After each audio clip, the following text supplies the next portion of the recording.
भाइयों और बहनों,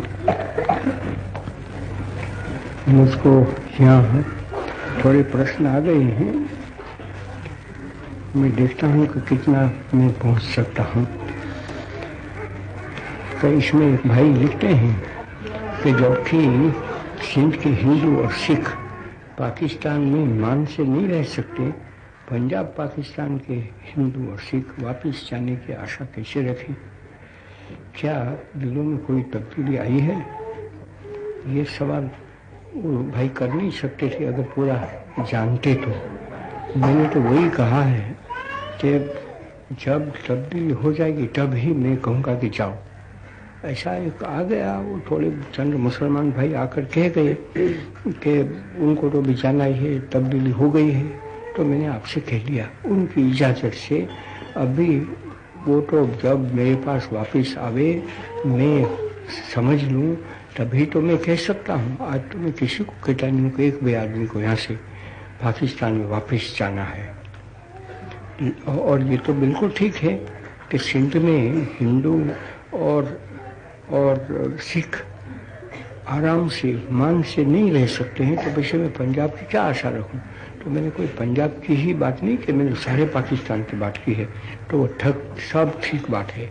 यूँ तो अब तो मेरे पर तो वही ताके ला रही है कि दूसरी जगह से क्यों अब तक हिंदू और सिख नहीं आते हैं। जैसे आज मेरे पास चित्र से कई भाई आ गए और उन्होंने कहा चित्र और स्वाट वो वहाँ के नज़दीक थे।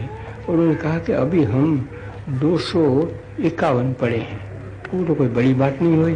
तो मैंने वही कहा कि आप तो 251 की बात करते हैं, लेकिन सिंध में तो काफ़ी तादाद में लोग बाकी पढ़े हैं, वो नहीं आ सकते हैं।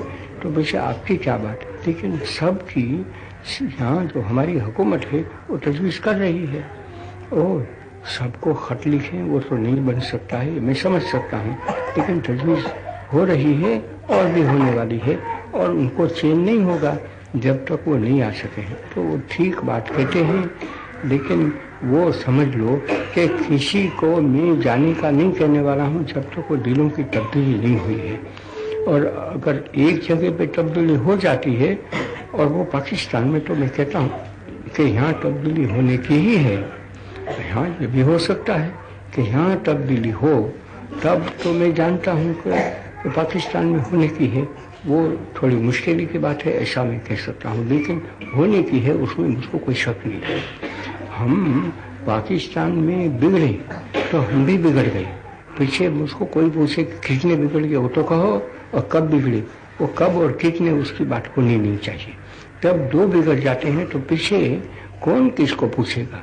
लेकिन मेरी तो यही बात है कि जब दोनों ठीक हो जाए तब ही वो हो सकता है। अगर वो नहीं होता है तो मैंने तो कह दिया है कि आखिर में हमारे नसीब में हिंदुस्तान को और पाकिस्तान को खोना है तो लड़ाई होने वाली है।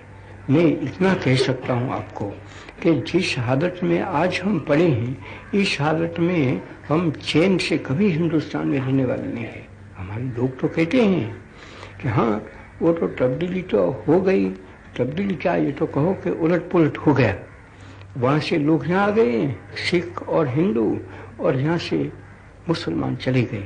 तो अभी वो तो हो गई चीज़, लाखों आदमी का ऐसे बदला हो गया। अभी क्या वापस जाने का है? मैं वो नहीं मानता हूँ। अकेला हूँगा तो मैं कहता रहूँगा कि तब तक हम हिंदुस्तान में और पाकिस्तान में चैन से बैठ ही नहीं सकते हैं।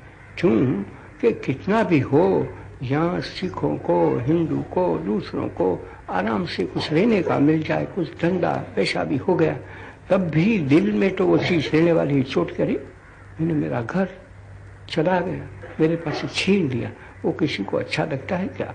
मैंने देखा है कि 50 बरस के बाद भी लड़ाई छिड़ गई है, 100 बरस के बाद भी छिड़ती है, वो भूलते नहीं है। ऐसी चीज़ भूली नहीं जाती है।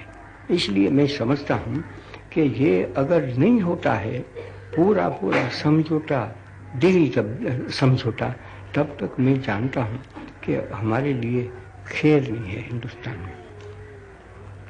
अभी ये पूछते हैं, वो भी अच्छा है कि पीड़ितों के कैंपों को घरेलू धंधे सिखाने के केंद्रों में नहीं बदल जा सकता है ताकि पीड़ित मान से अपने पांव पर खड़ा हो सके, वो तो बड़ा अच्छा है।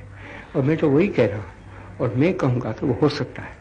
हाँ, अगर सब पीड़ित मुझको कहें कि हम वही चाहते हैं तो मैं आपको कहता हूँ कि हुकूमत को मैं तो मजबूर करूँ। वो तो बात तो कहने की है ना, हुकूमत को क्या मजबूर करने का था। क्यों कि हुकूमत तो वही चाहेगी। हुकूमत को आज तो करोड़ों रुपया लग जाता है, वो करोड़ों रुपया बच जाता है। क्यों कि वो लोग अपना मान से लेना चाहते हैं, तो इसलिए वो कहेंगे कि हम तो मान से ही रहेंगे, मान से ही खाएंगे, इसलिए हमारे तो धंधा चाहिए, हमको कुछ न कुछ बता दो।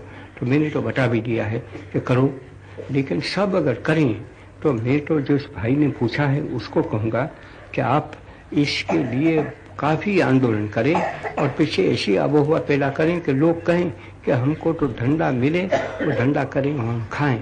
तो मैं कहता हूँ कि हिंदुस्तान बहुत ऊंचे चला जाता है। और तब हमारे में यहाँ जो एक किस्म का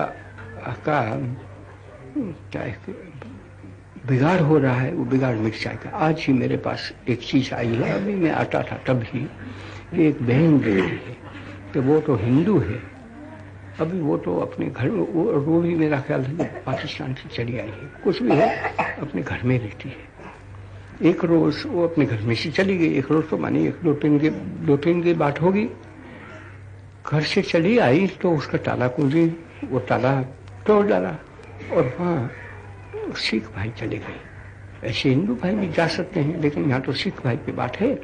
और 3 4 5 के 6 मैं भूल गया हूँ, वो वहाँ चले गए और वो बेचारी जाती है तो देखती है कि अभी तो यहाँ तो घर में तो कोई आदमी चले गए हैं, अभी क्या करें।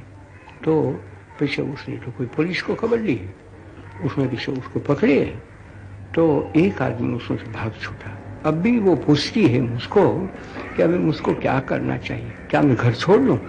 मैं कभी कहने वाला नहीं कि घर छोड़ दो, घर क्या छोड़ने का था। मैं तो वहाँ से जो भागते हैं उसको भी कहता हूँ कि मत छोड़ो, लेकिन मेरी कहाँ से चलने वाली है, सब कोई मरने के लिए तैयार थोड़े होने वाले। लेकिन मैं दूसरी बात कैसे करूँ। मैं तो उस बहन को भी कहूँगा कि उनको कभी छोड़ना नहीं चाहिए। मैं कहूँ तो सही, लेकिन वो भाई क्यों गए, सिख हो या तो हिंदू, कोई भी अपनी मर्यादा में क्यों नहीं रहते हैं, क्यों अपना मान की कदर नहीं करते हैं कि हम तो मान से जो कुछ भी करना है वो करेंगे। तो मैं कहता हूँ कि हमारे यहाँ जो झगड़ा हो रहा है वो झगड़ा तो मिट जाएगा।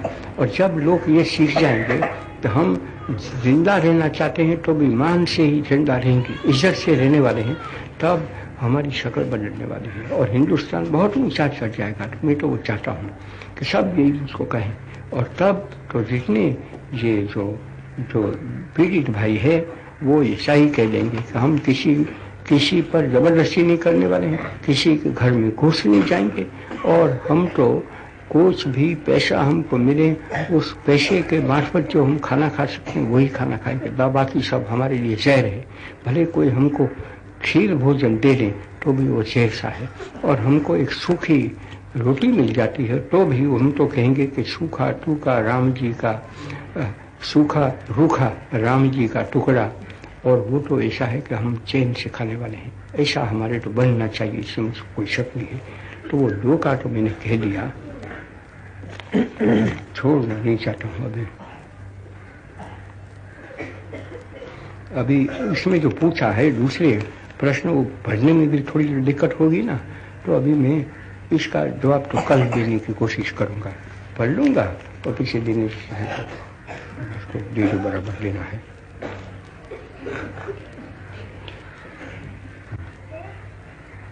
अभी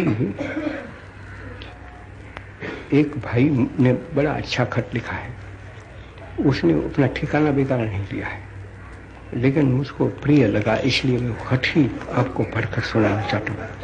ये कहते हैं कि मैं कहना चाहता था कि आपका भाषण तो जनता रोज सुनती है, परंतु प्रार्थना व भजन उन लोगों को नहीं प्राप्त होते। प्रार्थना व भजन भी अगर लोगों को रोज नहीं तो दूसरे चौथे तो जरूर सुनानी चाहिए, क्योंकि भाषण लौकिक है और प्रार्थना परमार्थ से संबंध रखती है। प्रार्थना में बहुत थोड़े लोग जाते हैं वह रेडियो द्वारा बहनों को फायदा पहुंच सकता है।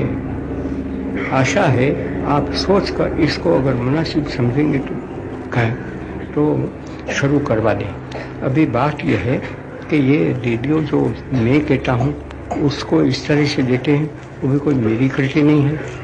इन लोगों ने सोचा कि वो जो कुछ कहता है वो लोगों के लिए भी हितार्थ है, इसलिए वो मुझको मेरा इतना दे देते हैं। अभी रेडियो वाले क्या कर सकते हैं, कहाँ तक पहुँच सकते हैं, वो मुझे पता नहीं है। लेकिन हाँ, मुझको बहुत अच्छा लगेगा कि वो जो भजन होते हैं उसको भी जैसा यहाँ गाया जाता है, भड्डा सही तो भड्डा, जैसे मैं भड्डा बोलता हूँ, मीठा बोलता हूँ, कुछ भी बोलता हूँ, लेकिन ले लेते हैं, इसी तरह से वो भी लें तो बड़ा अच्छा है, उसमें मुझको शक नहीं है। और वो भाई ने जो प्रश्न उठाए हैं उसके लिए उनके लिए मेरे दिल में इज्जत होती है। और उन्होंने ये भी नहीं कहा कि मेरा नाम दे दो, कुछ भी दो, बस इतना खतला, और ठिकाना बेकार नहीं दिया, दस्तखत तो दिए हैं।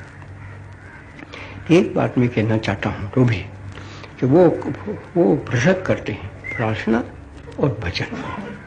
अरे भजन और जो मैं बोलता हूँ बहस, उसमें मैंने तो आपको बता दिया है कि मैं जो बहस करता हूँ उसको भी प्रार्थना का हिस्सा ही समझता हूँ।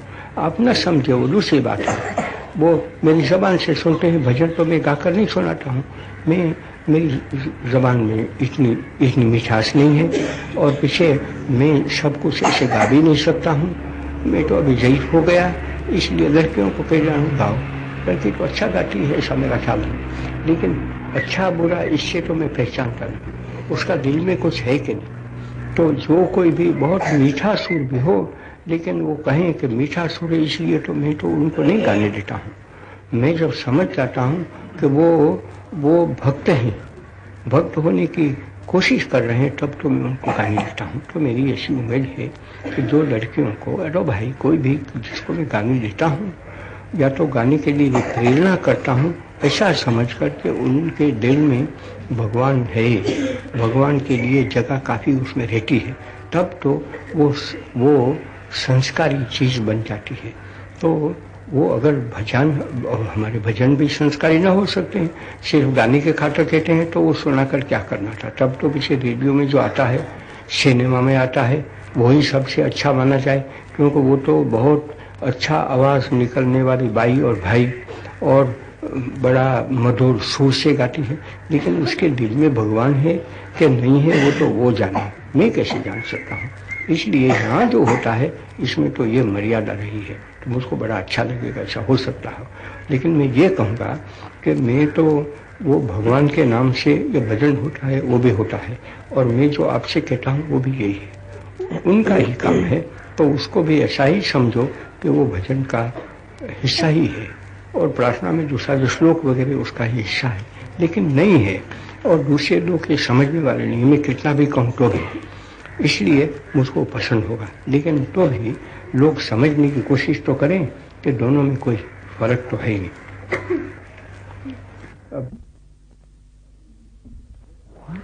अभी रहता है, लेकिन 2 मिनट पड़ी है।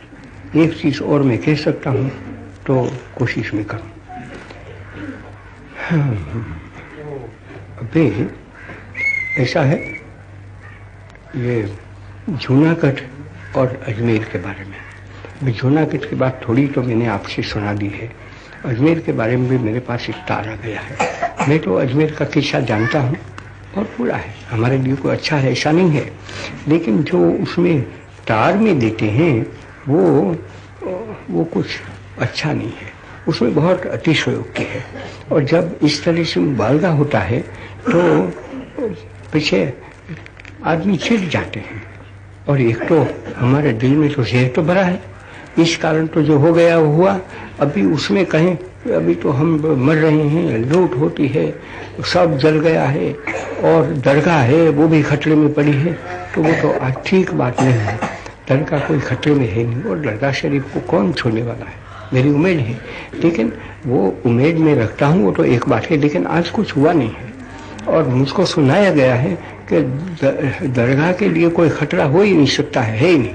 जब वो कहते हैं तो क्यों तार कहीं से भेजे मुझको कि ये खतरा में है, और उसके साथ में जुड़ता हूँ तो ऐसा ही लगता है कि चलो वो तो लूट बहुत हो गई है, वो जलाया भी बहुत ही, काफ़ी जलाया है और लूट भी हो गई है, इसमें कोई शक नहीं है, और खून भी हो गए हैं, लेकिन जो है उसको पीछे ज़्यादा बनाने से जो है वो भी छोटा हो जाता है।